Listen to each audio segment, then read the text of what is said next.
Hey guys, as promised, another video on using conditional probability to solve using a table with conditional probability.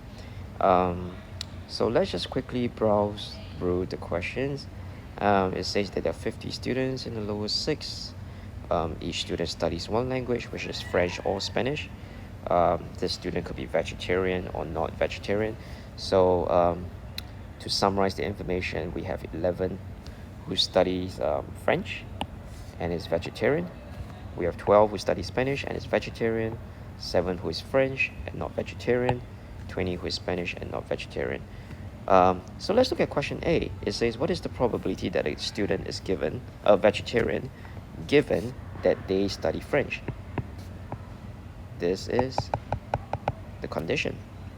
Now, what I would suggest is when you have a table like this, I would suggest that you create an extra column and an extra row, and I'm going to call this the sum.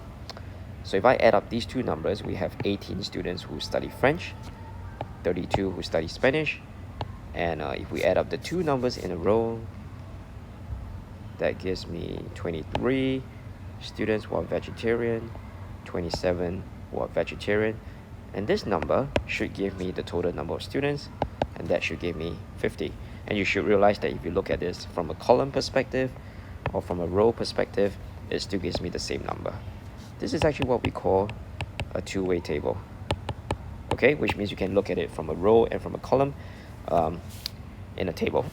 Now, so we know that part A, we could use the formula for conditional probability, which is A given B equal to probability of A intersect B over PB. And what I want to know is for the denominator, which is the probability that of a student who studies French, because this is the condition. So we know that we have 18 students who study French, okay? So one way to do it is we can just put 18 here, because we have 18 students who basically study French, all right? And how many students basically study French and are vegetarian? There we go, we got 11. So it's just simply 11 out of 18. Easy, right? So let's look at part B.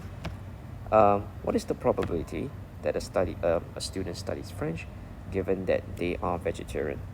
So again, we create a fraction. We know that the condition is they must be vegetarian, and we know that we have 23 students who are vegetarian. So I'm going to put over 23 here. And how many students study French and vegetarian? And that's going to be 11. And we get 11 out of 23. Easy. All right, guys. That's it from me. Easy two-way table with conditional probability. All right, now, so I hope that you like this video. If you like it, hit the like button. Thank you very much, guys.